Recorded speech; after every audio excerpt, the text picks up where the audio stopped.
budget sort of takes it upfront by saying that they are going to scale up manufacturing in 7 strategic and frontier sectors. The other focus, again on manufacturing, is on the MSME sector, because finally this is a very big part of the Indian economy, the MSME sector, and they realize that if you want to grow at 7-8%, then you need to make the MSME sector very strong. So again, this is a right focus, a right emphasis. The other sector which has again underperformed relative to other economies is the tourism sector. India has so much to offer in tourism, but the arrivals, international arrivals, and even domestic tourism is sort of still below the required level. So the focus on tourism is a right focus. It's related to the service sector, and I think it's going to contribute a lot to our sustained economic growth of 8%. The other thing is also developing infrastructure. There's a lot of focus on developing industrial dedicated freight corridors, developing our waterways. Rupees 20,000 crore has been announced for developing our inland waterways. Then there is also about developing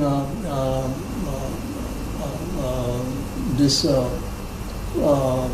infrastructure in the northeast of India, again which has been sort of not getting its due share of development expenditure.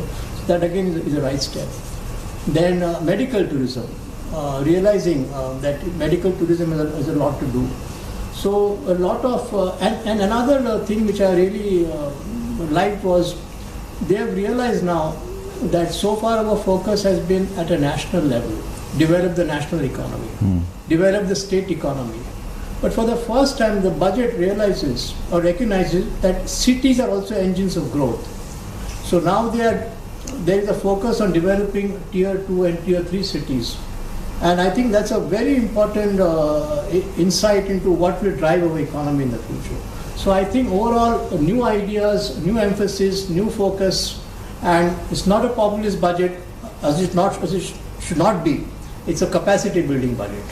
In fact, the most important thing that I got from this budget is that capacity building of the cities. Manufacturing, I don't know, we may probably have already lost the plot. And one more comment I want to make before I request my colleagues to say.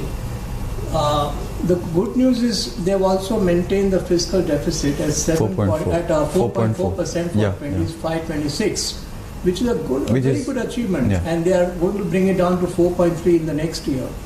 And one of the hallmarks of this government has been very sound conservative fiscal management. They have not been profligate, they have not wasted money, despite many provocations, especially during COVID time also, to spend money. They are very careful the way they spend money. And I think that's a very good sign when you manage your fiscal deficit, your macro indicators it gives confidence even to our international investors that this is a very soundly managed country. Unlike, I would say, even the Western world today don't have sound fiscal policy, but our government is embarking on sound fiscal policy. That's a very good step. I congratulate the government for that. Thanks, Yatin Bab. Yeah. Vishwanath Bab, one point before you start, the decriminalization, and what is it for us? Now, you are the most important person on this panel, at least for the general population. I know this is a GCCI discussion, but still. I like to take it forward from Yatin Bab first. Basically, what government has done this time is support various sectors of our economy by way of structural reforms, robust financial systems, supporting them with a cutting edge technology, and most importantly the skilling of the various stakeholders of those particular industries are concerned. So it is a very focused approach that the government is taking this time with its Tri Sutri Kartavya, as it is what mentioned by the finance minister in the beginning of her speech. So the word kartavya literally means responsibility. So government knows its responsibilities well, and they are trying to achieve it with a lot of purpose this time in this budget. Now, as far as the direct tax provisions are concerned, I'm a chartered accountant and representing a chartered accountants body. So we are primarily interested in the direct taxation proposals, or part B of the budget is concerned. Now, as far as this time is concerned, there was not much that was expected, especially on the backdrop of the new Income Tax Act that is being introduced or being implemented from 1st of April 2026, and also on account of the bumper leap of 12 lakhs of non-taxable income which was given in the budget of 2025. So there was not much expected, despite there were rumors that joint taxation of between the spouses would be introduced, reduction in the capital gains would be given for FIIs, etc.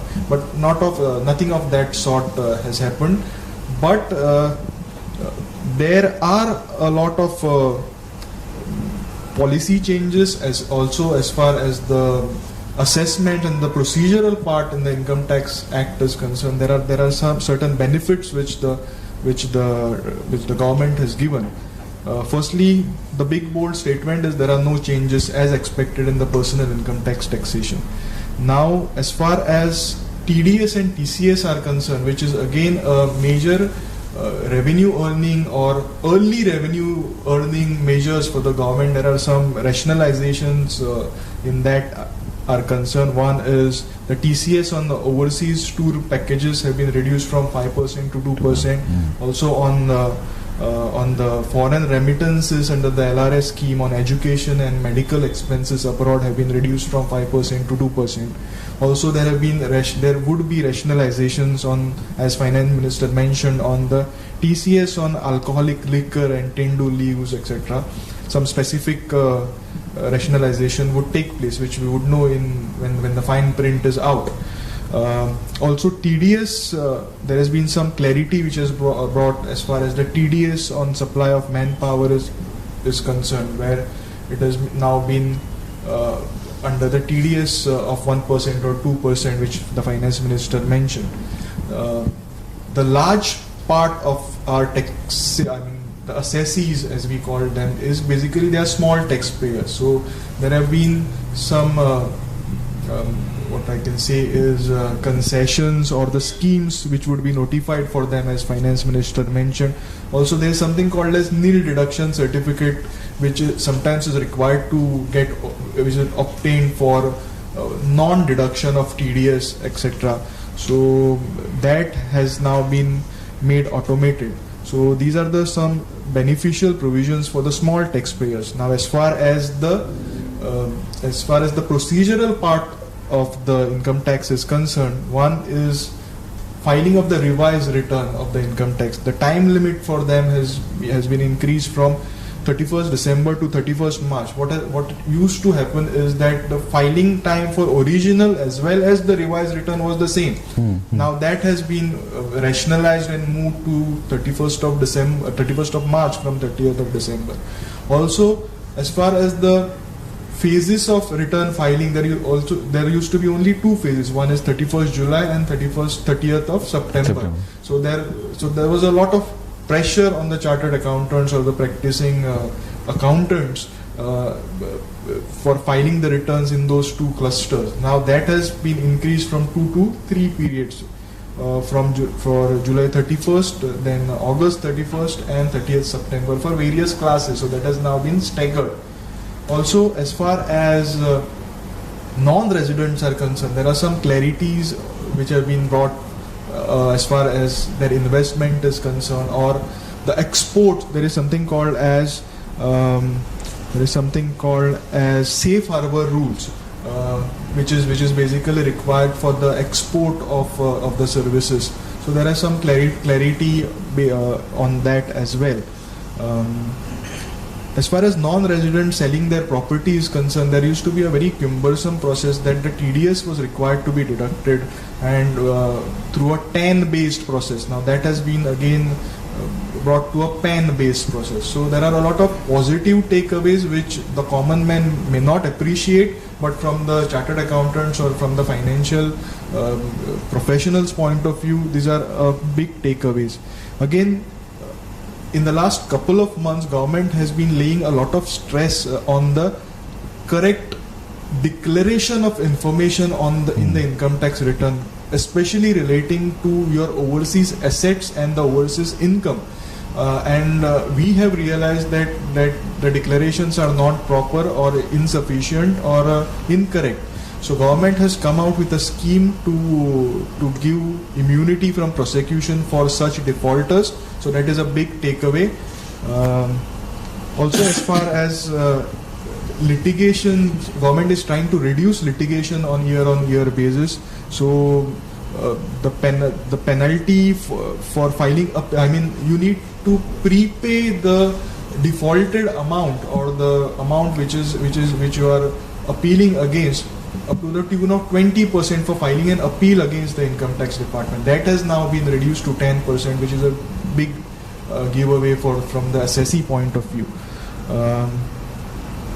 Again, also, as you rightly mentioned, there's some offences which have now been decriminalized. So you would now get away with a fine instead of being prosecuted for or imprisoned for certain type of offences which are, say, of a routine nature.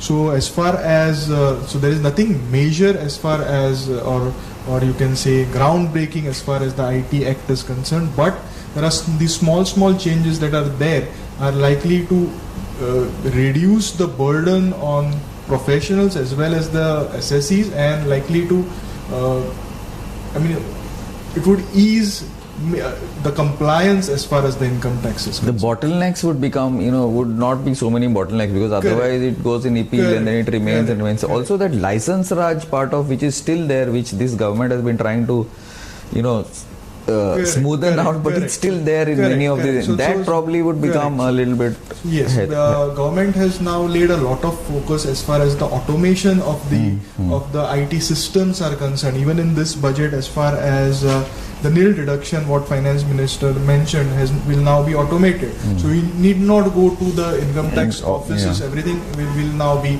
online. So there has been the ease of getting compliances done as far as the entire income tax structure is concerned. Yeah, thanks, Viswanatha. Dr. Sangam, now you are like basically heading you have the portfolio, agriculture and food portfolio in the GCCI. Now, agriculture in Goa, you know the line very well. So, what is it like? Is there actually any agriculture in Goa wherein you can actually, as a business, make a profit, or is it just very niche products which actually make business instead of general agriculture? Well, like any business, agriculturists also need to think like a businessman also.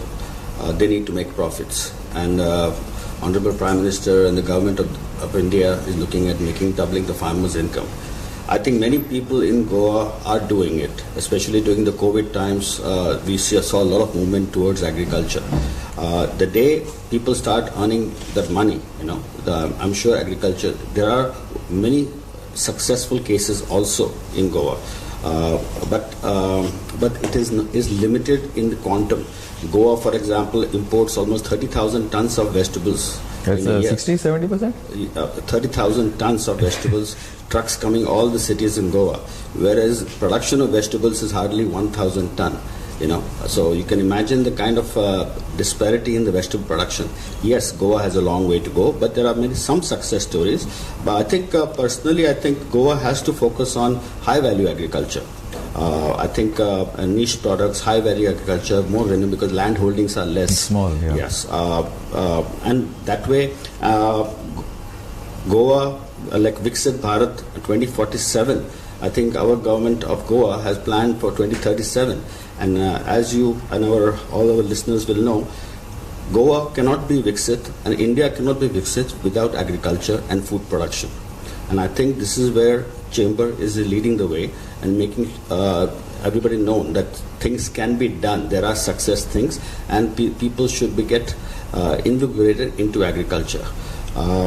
Now, this budget, if I may come to the budget, has provided some glimmer of areas. For example, in veterinary. Now, a lot depends on the private entrepreneur or enterprise also to take up that risk management also. Like in veterinary, private people can set up veterinary hospitals apparently and breeding centers for veterinary in this budget. Fish farmers, producer organizations, they can, if they are there are so many reservoirs like mining pits, other lakes, if people can come together, and perhaps develop the Kazan in a proper way, so these are some of the takes here. Plus, high value agriculture, they have almonds and all are not for us, but coconuts and cashew definitely are. So, to invigorate the youth and employment towards cashew nut and some schemes. Now, what the schemes entail, yet to be seen. That has to be come out. I think that a lot of details. Some people say devil is in detail, but let us see. We're looking at it very positively. Things are going to happen. We have ICR now. There is a scheme they have announced called Bharat Vistar, where AI in ICR in agriculture will be given an impetus. Another interesting take I saw was the social responsibility of large corporates involved in food. Packing and automation where they will be given incentives, which is part of the social responsibility for Divyangs, differently able people. So that is an interesting thing. We have a couple of good large food enterprises who are supplying all over India. So these are some of the takes to us, and I think a lot depends on us to take agriculture and food forward. Actually, Doctor, what I was saying is that we need to corporatize agriculture. The way in Goa we do is 500,000 square meters. What can you do there? It's not enough to feed your family most. So that is going to be a huge challenge, at least in Goa. True. I feel, don't you think? True.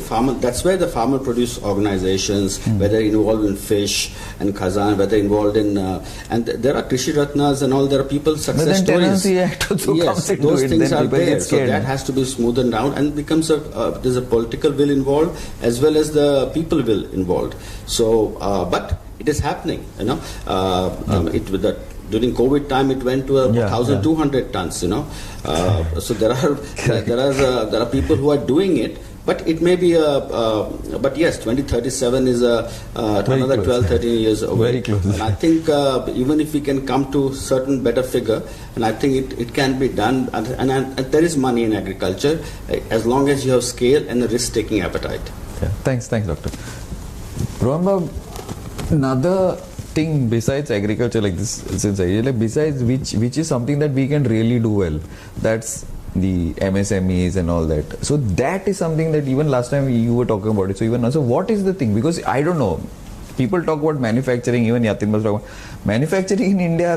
That's it's tough, very tough when you look at places like China and now even Vietnam is almost overtaken in many ways. But MSMEs could possibly be the future because Indians have that that entrepreneur, that jugaad culture, that entrepreneurship culture. So that is something that you need to tell us. And how is this budget going to help?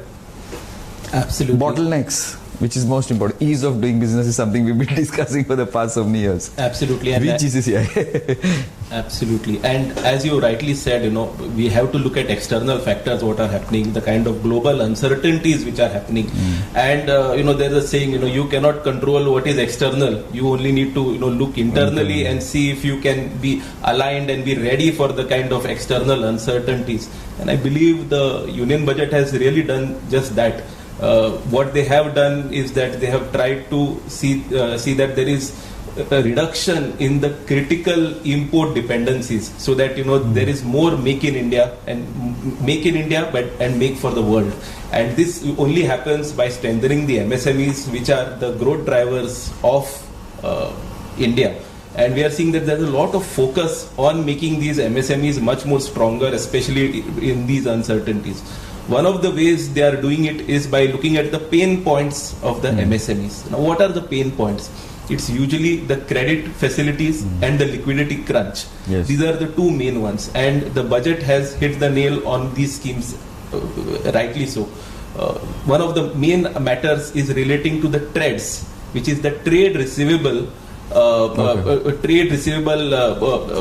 automation system, in which you are able to discount the sales proceeds and get the accounts receivable into your bank account much in advance. So this is a discounting facility which this government has given. Now they have made it much more lucrative, as the honorable finance minister had put it. They are using a three-pronged approach for the MSMEs. One, they are making trade stronger. Two, they are having a kind of a special fund of 10,000 crores for the MSME, and also making the CGT MSE scheme, which has been a wide success for the MSMEs. They are making them much stronger. They are also focusing on the GEMS portal and trying to integrate the GEMS portal with the Trades portal, which again is going to help in streamlining this entire process of purchasing the goods from the MSMEs. Usually, the goods are also purchased by the central public sector units. This budget has made it mandatory for all central public sector units to register on the trades. So all the purchases will happen through the trades, and this is a kind of a curtain raiser to call out the corporates as well to come and onboard on this kind of trades. Our entire theme this time has been the Reform Express, which is again about onboarding the industry and all the stakeholders against the uncertainties. So really looking forward for these kind of schemes for the MSMEs, and again Chamber will be happy to coordinate and liaise with the state government and the central government to implement these schemes. Thanks, Rohan Bab. Yatin Bab, I wanted a little bit of, we are almost out of time, but we little bit on tourism, because see, now you spoke about tourism, right? And tourism, we can do a lot, but the type of tourism, the vision, the thing, that is something that that needs, this budget has overall broadly spoken, but it's so much is left to the state governments, right? Don't you think? I'm just saying. Listening to the speech of the finance minister, one could sense that the focus on tourism is also on heritage, on culture, on spiritual tourism. So enhanced tourism. Yeah, I think that is what the government of India is wanting to promote and focus. So I think I think it would be good if the government of Goa works closely with the government of India and tries to implement their vision of tourism focus on heritage, on culture, on spiritualism, and sort of bring the benefits to Goa. So I think maybe we need to sort of have a look at over-tourism in Goa and the tourism, that is the type of tourism.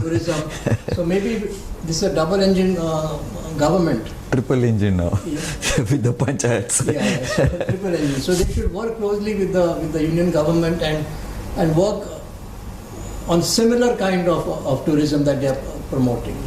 Lot depends on the state. The way the finance minister has spoken, especially on tourism, lot depends on the state, because he's given so much of freedom and a lot basically. Even MSME, so much is there.